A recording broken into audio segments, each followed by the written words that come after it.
지난주에는 70년 만에 처음 더웠다고 그러셨는데 오늘은 또 철나고 처음 더운 날이라고 또 그러시더라고요. 자, 오늘은 제가 예레미야서를 마지막으로 설교하게 될 것 같습니다. 예레미야가 꽤 긴 책인데요. 52장까지 되어 있는데 52장은 제가 열왕기서하고 연결을 해서 이미 설교를 했죠. 그동안은 쭉 51장까지의 내용이 예언의 내용이라고 한다면 52장은 성취의 내용이어서 예레미야가 40년이 넘도록 그렇게 사역을 했는데 한결같은 말을 했다고 이제 기억하시죠?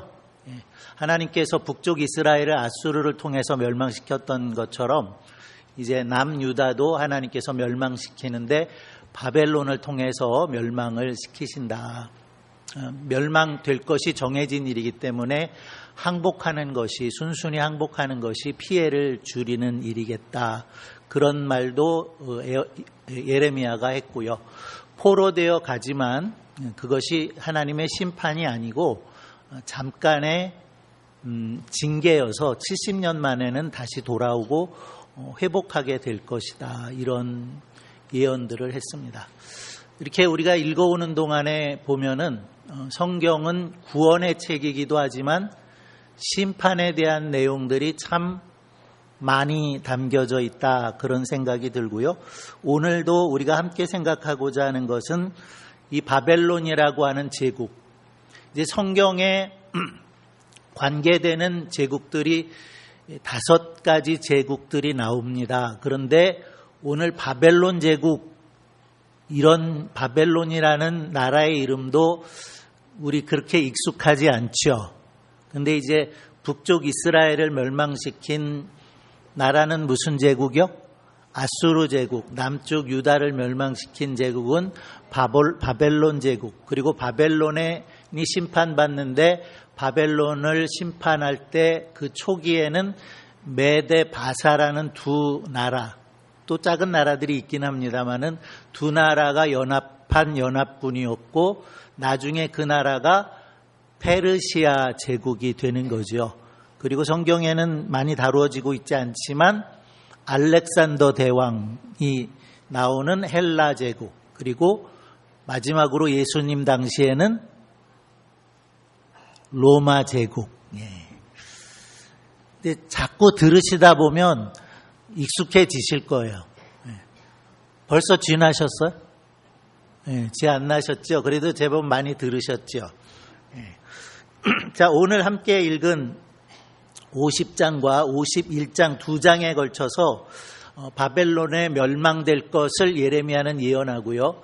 이 이스라엘 주변에 있는 10개의 나라가 멸망받게 될 것이다라는 말씀은 46장부터 시작을 해서 애굽의 멸망으로부터 시작해서 바벨론의 멸망까지 10나라가 멸망을 받는다. 이런 말씀들을 우리에게 주고 계시는데 왜 하나님께서 택하셨고 제사장 나라 거룩한 백성 삼으신 그 나라들에 대한 말씀뿐만 아니라 주변에 있는 여러 나라들에 대해서까지도 그 심판을 말씀을 하시는 걸까? 왜 하시는 거죠? 하나님은 많은 나라들 가운데서 이스라엘이라는 나라를 택하셨고 제사장 나라 거룩한 백성 되라고 해서 그 나라를 통해서 모든 나라가 하나님 앞에 나오고 구원받기를 원하셨던 것인데요. 그 일을 행하시는 그 발자취를 성경이 기록하고 있다. 그렇게 말할 수 있는 거죠. 그런데 이스라엘 주변에 있는 많은 나라들에 대한 심판도 여전히 하나님께서 하신다, 하실 거다, 하셨다라고 예레미야를 통해서 그리고 여러 선지자들을 통해서 또 말씀하시는 이유는 제가 지난주에 설교했는데요. 하나님은 무엇 하시는 하나님이세요?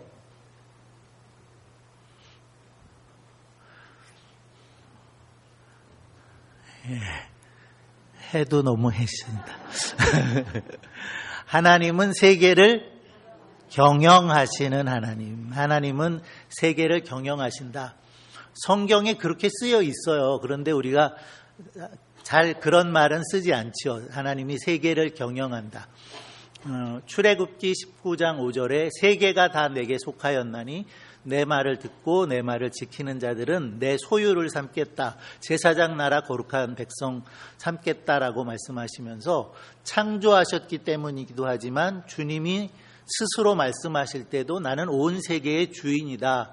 온 세계를 경영하는 것이 바로 나다라고 말씀하고 계시는 것이고, 바벨론을 비롯한 혹은 애굽이나 주변에 있는 다른 나라들에게 대해서도 하나님이 심판하신다.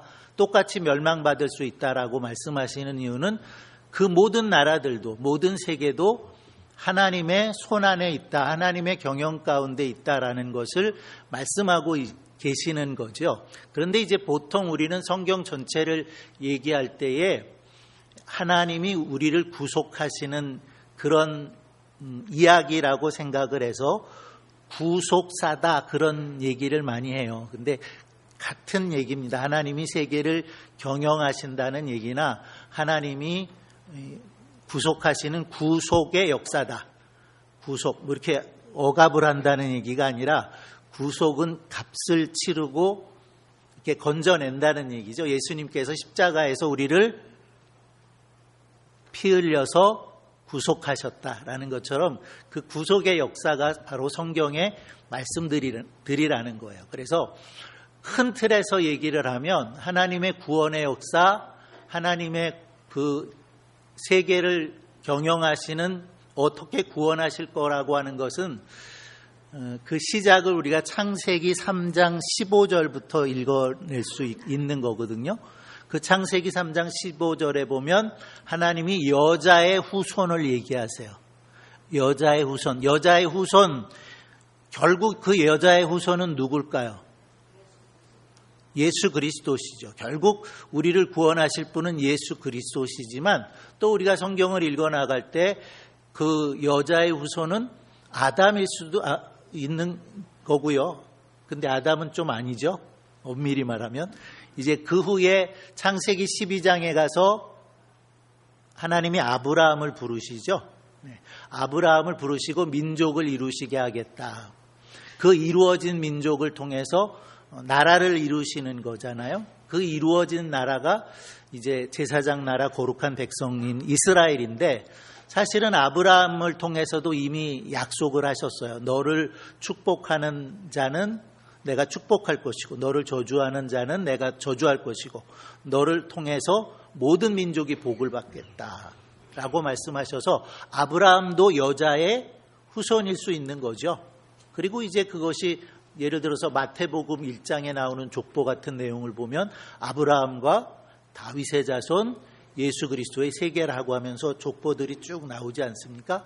어쩌면 그 사람들, 그 이름들도 여자의 후손이라고 볼 수가 있겠고요. 결국에 가서는 이제 신약에 넘어가서 얘기지만 오시는 예수 그리스도, 하나님의 아들로 이 세상에 오시는 예수 그리스도께서 우리 온 인류를 구원하실 것이다 라고 하는 것이 하나님의 세계 경영이라는 거예요.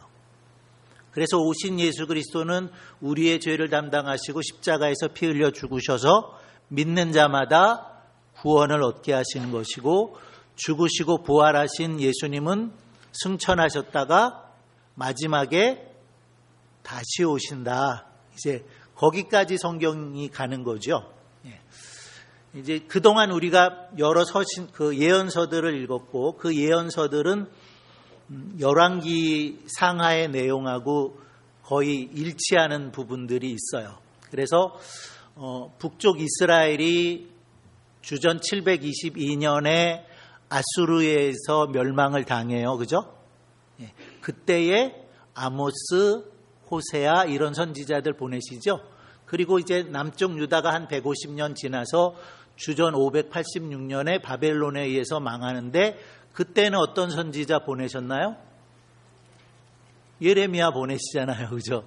예레미야를 비롯해서 뭐 그 시대 비슷하게 뭐 이사야도 되고 이런 선지자들을 하나님이 이제 보내셨는데, 그들을 통해서 선포하시는 하나님의 메시지, 예언의 내용은 하나님이 심판하신다는 내용이었고요. 열왕기 상하를 제가 설교하면서 여러 차례 말씀드렸죠. 열왕기 상하는 말 그대로 왕들의 이야기예요. 그래서 솔로몬 왕으로부터 시작해서 남북의 왕들 한 40여 명의 왕들의 이야기를 하면서 어떤 왕들은 다윗의 길로 갔다, 어떤 왕들은 여로보암의 길로 갔다, 이런 얘기들을 하면서 이제 결국 열왕기하가 끝나는 것이 유다의 멸망이에요. 그래서 그 열왕기의 내용은 이런 겁니다. 한마디로 말하면 이렇게 얘기해 볼 수 있습니다라고 제가 또 여러 차례 말씀드렸는데, 왜 망했나, 왜 망했나 하는 거예요. 그리고 이제 조금 다른 얘기지만 역대기를 넘어가면 역대기는 내용이 비슷해요.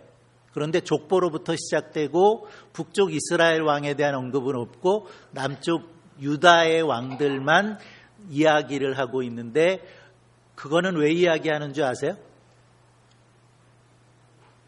족보로부터 쭉 얘기했거든요. 하나님으로부터 시작해요. 하나님, 아담 뭐 이렇게 족보가 나가는데 족보가 아주 길게 기록이 되어 있죠. 족보를 기록하는 이유는 뭘까요? 집에 족보책 있으세요? 뼈대 없는 집안들이신가? 족보책은 왜 있죠? 우리 집안이 어떻게 이렇게 이루어졌나 보는 거잖아요. 그래서 역대기라는 책은 내가 누군가 하는 걸 얘기하는 책이에요. 아주 간단하게 말하면.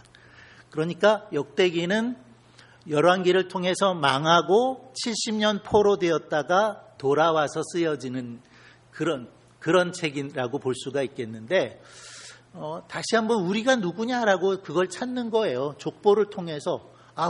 우리의 조상 가운데 아브라함이 있었구나, 이삭이 있었구나, 다윗 왕이라고 하는 이런 왕이 있었구나. 그래서 하나님이 우리를 제사장 나라 거룩한 백성 삼으려고 했던 우리구나라고 하는 것을 알게 하셔서 그것을 회복하게 하는 책이 역대기다라는 내용입니다. 너무 많이 갔네요, 그죠? 자, 오늘 내용은 다시 말씀드리지만 50장, 51장 바벨론의 멸망을 얘기하고 있어요. 바벨론의 심판을 얘기하고 있는데 두 장에 걸쳐서 길게 얘기하고 있지만 내용들을 읽어보시면 이렇게 표현을 달리했지만 반복되고 있다, 그런 걸 느낄 수가 있는데, 안 읽었는데요. 1절로부터 조금 읽어볼게요. 1절로부터 제가 5절까지 읽고 안 읽은 부분 29절부터 또 읽어보겠대. 영상을 보셔도 되겠어요. 제가 다시 한번 읽을게요. 여호와께서 선지자 예레미야로 바벨론과 갈대아인의 땅에 대하여 하신 말씀이라. 너희는 열방 중에 광고하라, 공포하라, 길을 세우라, 숨김이 없이 공포하여 이르라. 바벨론이 함락되고 벨이 수치를 당하여 무로닥이 부스러지며 그 신상들은 수치를 당하며 우상들은 부스러진다 하라. 그랬죠? 여기 2절에서 말하고 있는 게 뭡니까? 광고하라, 공포하라, 길을 세우라, 숨김없이 공포하라 하는 내용이 뭐예요? 그 다음 내용이죠. 바벨론이 어떻게 된다는 거죠? 망한다는 거예요. 심판받아서 함락된다. 그 신들은 다 우상들은 부서지고 만다라고 얘기하는 겁니다. 자, 3절 볼게요. 이는 한 나라가 북방에서 나와서 그를 쳐서 그 땅으로 황폐케 하여 그 중에 거하는 자가 없게 함이라. 사람이나 짐승이 다 도망하여 가느니라. 여기선 무엇을 얘기하고 있나요? 한 나라가 북방에서 온다. 그리고 바벨론을 황폐케 한다라고 말하고 있죠. 어느 나라인지 분명히 밝히지 않았지만 어느 나라예요? 메데바사, 나중에 페르시아 제국이 바벨론을 멸망시킨다는 겁니다. 자, 이렇게 되어질 때 4절을 보시면 나 여호와가 말하노라. 그날 그때에 이스라엘 자손이 돌아오며 그와 함께 유다 자손이 돌아오되 그들이 울며 그 길을 행하며 그 하나님 여호와께 구할 것이며 그들이 그 얼굴을 시온으로 향하여 그 길을 물으며 말하기를 너희는 오라, 잃어버리지 아니할 영원한 언약으로 여호와와 연합하자 하리라 하는 이런 일들이 일어난다는 거죠. 바벨론이 분명히 멸망된다. 그러니까 광고해라, 공포해라, 길을 세우라 이러고 말씀하셨고, 한 나라가 북방에서 와서 바벨론을 멸망시킨다라고 말씀을 하셨어요. 바벨론이 유다를 멸망시킨 나라 아닙니까? 유다를 멸망시킨 그 나라가 북방에서 오는 나라를 통해서 바벨론도 망하고 황폐하게 되어진다라고 했을 때, 그렇다면 하나님의 백성들은 어떻게 된다는 거예요? 4절, 5절에 읽었죠? 한마디로 말하면 그날은 회복되는 날이라는 거예요. 바벨론이 멸망당하고, 예레미야가 계속해서 설교했던 내용이 뭡니까? 망하지만, 포로로 잡혀가지만 70년 후에 돌아온다. 그 이야기를 하고 있는 거예요. 그날 그때 이스라엘 자손이 돌아오며 그와 함께 유다 자손이 돌아온다. 그렇게 말씀을 하시는 거죠. 그리고 뿐만 아니라 하나님과 했던 그 약속, 영영한 언약으로 여호와와 연합하자라고 해서 다시 회복되는 이스라엘에 대한 말씀들을 하고 있는 것이고요. 29절에 가서 보겠습니다. 29절에 가서 제가 읽겠습니다. 같이 한번 읽어볼까요? 29절에서 32절까지 읽을게요. 활 쏘는 자를 바벨론에 소집하라. 무릇 활을 당기는 자여 그 사면으로 진을 치고 피하는 자가 없게 하라. 그 일한 대로 갚고 그 행한 대로 그에게 행하라. 그가 이스라엘의 거룩한 자가 여호와를 향하여 교만하였습니다. 그러므로 그날에 청년들이 그 거리에 엎드러지겠고 군사들이 멸절되리라. 여호와의 말이니라. 주 만군의 여호와가 말하노라. 교만한 자여 보라, 내가 너를 대적하였나니 내 날 곧 너를 벌할 때가 이르렀음이라. 교만한 자가 걸려 넘어지겠고 그를 일으킬 자가 없을 것이며 내가 그 성읍들의 불을 놓으리니 그 사면에 있는 것이 다 살라지리라. 이렇게 말씀을 하셨어요. 자, 여기도 바벨론을 하나님께서 어떻게 심판할 것인가라는 것을 말씀하고 있는데, 이렇게 말씀하셨죠. 그 일한 대로 갚고 그 행한 대로 그에게 행하라. 바벨론이 얼마나 그 유다와 예루살렘을 멸망시킬 때에 잔혹하게 했다, 잔인하게 했다라는 거 말씀드렸었는데요. 그런 것들과 관계가 있는 거예요. 바벨론이 유다를 멸망시킬 때에 18개월 동안 예루살렘을 포위하고 있었죠. 그러다가 정복을 한 거예요. 그래서 예레미야는 순순히 그냥 항복해라. 그러면 성도 무너지지 않을 것이고 성전도 지켜질 것이고 죽는 사람도 적을 거다라는 의도에서 예레미야가 그냥 순순히 항복하라고 그랬던 건데, 18개월 1년 반 동안이나 포위하고 있었으니까 포위하고 있다가 성을 무너뜨리고 정복하게 될 때에 그 느낌 잘 모르시겠죠? 근데 얼마나 화가 났을 것 같아요? 전쟁을 하는데 18개월을 기다렸다. 그리고 옛날 전쟁은 그랬다고 그러네요. 전쟁을 해서 정복하게 되면 일정 기간은 약탈할 수 있는 기간을 준다는 거예요. 그러니까 약탈뿐만 아니라 또 일어나는 비극적인 일들 상상하실 수 있으시겠어요?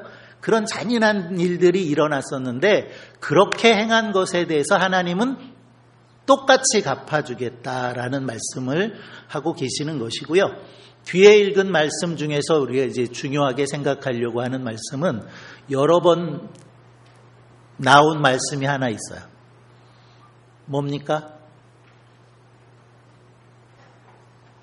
금방 읽었는데 교만하다는 말씀이에요. 교만. 29절에 이렇게 말씀됐어요. 그가 이스라엘의 거룩한 자 여호와를 향하여 교만하였습니다. 주 만군의 여호와가 말하노라. 교만한 자여 보라, 내가 너를 대적하나니 그랬고요. 32절에서는 교만한 자가 걸려 넘어지겠고 그를 일으킬 자가 없겠다 그랬어요. 하나님께서 바벨론 사실은 주님이 도구로 쓰신 거지요. 그래서 23절에 보시면 온 세계의 방망이라고 그러셨어요. 온 세계의 방망이가 어찌 그리 꺾여 부서졌는고 바벨론이 어찌 그리 열방 중에 황무지가 되었는고 라고 해서 그 바벨론을 뭐라고 그랬다고요? 온 세계의 방망이 그랬어요. 애굽을 멸망시킨 것도 바벨론이에요. 우리가 잊지 않은 여러 나라들을, 주변에 있는 여러 나라들을 멸망시킨 나라도 바벨론이에요. 그 바벨론을 누가 들어서 쓰셨다는 거예요? 온 세계의 방망이로 세계를 경영하시는 하나님이 방망이로 쓰셨는데, 이 바벨론은 그 세계를 경영하시는 하나님이 자기의 나라를 바벨론, 그 하나님이 도구로 쓰셨다는 것을 몰랐다는 거예요. 그래서 아주 잔혹하게 그 성을 점령했을 뿐만 아니라 하나님에 대해서, 하나님을 대적하는 교만한 나라가 되어지고 말았다라는 거죠. 교만한 자여, 주 만군의 여호와가 말하노니 교만한 자여. 그래서 그 바벨론이라고 하는 나라가 이렇게 얼마나 강한 나라예요. 그죠? 오늘날 이런 역할을 하는 나라가 어느 나라일까요? 네, 미국이라고 할 수. 미국이 망할 수 있을까요? 망할 수 있겠죠, 미국도? 예. 지금은 뭐 세계에서 가장 강한 나라고, 뭐 경찰 국가처럼 자기들이 막 어떤 역할을 하고, 우리나라에 대해서도 마구 뭐 못된 말을 하고 그러잖아요. 좀 언짢으셨죠? 뭐 북쪽을 자기네들이 공격하고 트럼프 대통령이 뭐 지네들이 싸우겠지 뭐 그랬다면서요. 여러분 못 들으셨어요? 자기네들이 공격해놓고는 우리하고 상관이 없는 일이다 그랬다는 거예요. 그런 미국, 너무 자신만만한 미국인데 그런 나라도 망할 수 있다. 오히려 어떻게 하면 망해요? 교만하면 망한다는 거예요. 교만한 나라들은 하나님이 반드시 치신다. 그래서 바벨론이라고 하는 그런 제국조차도 하나님이 세계의 주인 되시고 만군의 하나님, 세계를 경영하시는 하나님은 그런 교만한 나라, 바벨론과 같은 나라를 쳐서 심판하시고 멸망시키는 신은 하나님이시다라고 말씀되고 있다는 거죠.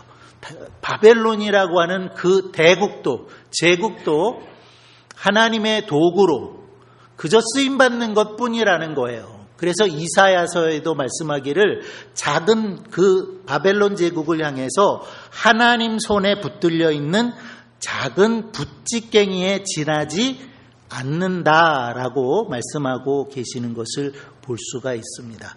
그 바벨론 제국도 망하고요. 또 다른 페르시아 제국, 헬라 제국, 로마 제국도 세워졌지만 망했죠. 그 제국이 있는 동안에는 모든 제국은 한결같이 제국이여 영원하라, 영원할 줄 알았다는 거예요. 그런데 바벨론은 그리 오래 가지 않았어요. 70년 만에 돌아오라고 했으니까 그 610 이전에 12년에 아수르가 망했고요. 586년에 유다가 멸망하면서 70년 후에 돌아온다고 하셨으니까 바벨론 제국은 길어야 한 90년, 100년도 존재하지 않았던 그런 제국이었다라는 것을 우리는 볼 수가 있는 거죠. 어쨌든 이런 모든 나라들조차도 세계를 경영하시는 하나님의 손 안에 있는 것이고, 이제 바벨론의 멸망을 우리가 생각해 볼 때 바벨론의 그 멸망에 여러 원인들이 있을 수 있어요. 그죠? 우상 숭배도 있을 수 있고 그들이 잔인하게 행한 일들도 있지만 오늘 우리가 같이 생각하려고 하는 것은 그들이 교만했다는 이유 때문에 만군의 하나님께서 그 나라를 멸망하게 하셨다. 그 나라를 패하시고 페르시아를 새로 세우셨다라는 것을 같이 생각해 보고자 하는 거예요. 한나의 기도 가운데 보면 한나가 이런 기도를 하죠. 하나님은 살리시기도 하시고 죽이시기도 하신다. 하나님은 높이시기도 하시고 낮추시기도 하신다. 하나님은 부하게도 하시고 가난하게도 하신다. 그런 말씀을 하시는데 그것은 한 개인뿐만 아니라 가정과 국가까지도 하나님이 세우시고 멸하실 수 있다는 거예요. 그렇게 생각해 볼 때 우리가 오늘 이 바벨론이 교만이라고 하는 이유 때문에 하나님의 심판을 받았다. 하나님의 도구로 쓰임받기는 했지만 하나님의 심판을 받고 멸망을 당할 수밖에 없는 나라가 되었다라고 했을 때 여기서 하나님께서 우리에게 교훈해 주시는 것은 국가도 겸손할 수 있어야 되고 우리 개인도 겸손할 수 있어야 된다라는 교훈을 주신다고 믿는 겁니다. 교만한 사람이 있고 겸손한 사람이 있을 수 있는 거죠. 질문 한번 드릴게요. 여러분 교만하세요? 겸손하세요? 애매하시죠? 겸손하세요 그랬는데 네 그러면 겸손하지 않은 거죠. 하여튼 주님은 우리가 겸손하기를 원하신다는 거예요. 제가 오늘 이 바벨론의 멸망을 설교하면서 함께 나누고 또 함께 갖고자 하는 것은 겸손이에요. 우리가 겸손해야 되겠다. 성경은 교만에 대해서도 말씀을 많이 하시죠. 대표적인 말씀이 하나님은 교만한 자는 물리치시겠다 그러세요. 그리고 마음이 겸손한 자에게 은혜를 베푸시겠다 이런 말씀을 하시는데 교만하지 말라고 얼마나 여러 말씀을 하셨는지 몇몇 구절들만 좀 읽어봐 드릴게요. 교만은 패망의 선봉이요 거만한 마음은 넘어짐의 앞잡이니라. 하나님이 교만한 자를 물리치시고 겸손한 자에게 은혜를 주신다. 교만이 행하는 자를 엄중히 갚으시느니라. 여호와의 미워하시는 것 곧 그 마음에 싫어하는 것이 6, 7가지니 그러면서 첫 번째로 말씀하신 게 교만한 눈이에요. 교만한 눈. 하나님 싫어하시는 거 있다. 미워하시는 거 있다. 라고 말씀하시면서 첫 번째가 뭐라고요? 교만이라는 거예요. 그런데 우리가 하나님 앞에 범한 죄도 첫 번째가 뭐예요? 우리가 하나님 앞에 아담과 하와가 첫 번째 범죄를 했는데 무슨 범죄였나요? 선악과를 따먹은 거, 먹은 게 죄였나요? 딴 게 죄였나요? 아니죠. 뱀이 하와를 유혹할 때 뭐라고 유혹했습니까? 내가 이것을 먹는 날에는 하나님과 같이 되어 선악을 알 줄을 하나님이 아신다. 뭐 하기를 원한 거죠? 하나님같이 되기를 원했다는 거예요. 사람이 하나님같이 되어지기를 원하는 그것이 교만이죠. 우리가 어떻게 하나님처럼 될 수 있겠어요? 인간이 처음 범한 죄도 교만이었다라는 거예요. 그러니까 죄 중에 가장 무서운 죄는 어떤 면에 있어서는 교만이에요. 믿음이 있다 하는 사람도 교만할 수 있어요. 오히려 믿음이 크다 하는 사람이 더 교만할 수 있고요. 더 많이 기도한다는 사람, 더 많이 성경 읽는다는 사람, 더 많이 봉사한다는 사람이 교만할 수 있어요. 교만은 패망의 선봉입니다. 교만은 하나님을 대적하는 일에서 하나님은 그 교만한 자를 물리치시겠다라고 말씀하고 계신다는 것을 기억하셔서 우리가 겸손한 자들이 다 되어지기를 바랍니다. 어떻게 하면 겸손해질 수 있을까요? 성경에 이런 말씀 있는 것 같아요. 겸손을 배우라고 말씀하셨어요. 누가 말씀하셨을까요? 예수님 말씀하셨죠.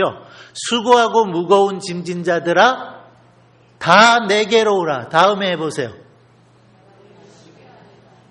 네, 거기까지 돼요. 그 다음에는요? 그 다음엔 잘 안 되시죠? 안 되실 거라고 생각을 했어요.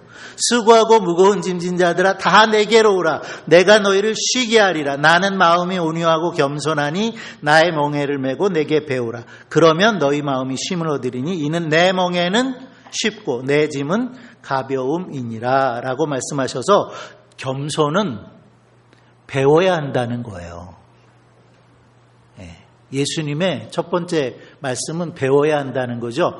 그래서 요한복음 13장에 보면 예수님께서 허리에 수건을 두르시고 대야에 물을 떠다가 허리를 굽히시고 제자들의 발을 씻기시면서 너희도 이와 같이 하라고, 이와 같이 하는 게 복이 있다고 겸손히 섬기는 모범을 보여주셨다는 거.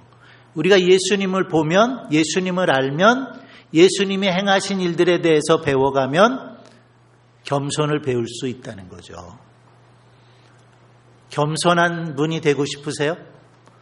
겸손한 자에게 은혜를 주신다고 그랬죠. 우리가 겸손하여서 주님이 주시는 그 복을 누려갈 수 있기를 바랍니다. 또 한 가지 겸손에 대해서 말씀을 해 주셨는데 이것은 사도 바울이 말했어요. 사도 바울이 빌립보서 2장 5절에 너희 안에 이 마음을 품으라 그래서 품으라. 겸손은 배워야 되는 거고요. 우리가 그것을 우리 마음에 품어야 한다는 거죠. 그거 조금 앞에 이런 말씀을 주셨어요.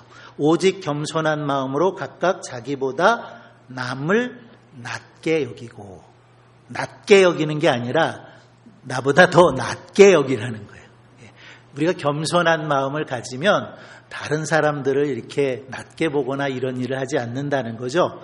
겸손은 다른 사람들을 더 소중하게 여기고 존중해주고 높여주는 것, 그것이 겸손인데 그것은 우리가 품어야 될 마음이라는 거예요. 그래서 너희는 너희 안에 이 마음을 품으라. 겸손한 마음을 품으라고 이렇게 말씀을 하고 계신다는 겁니다.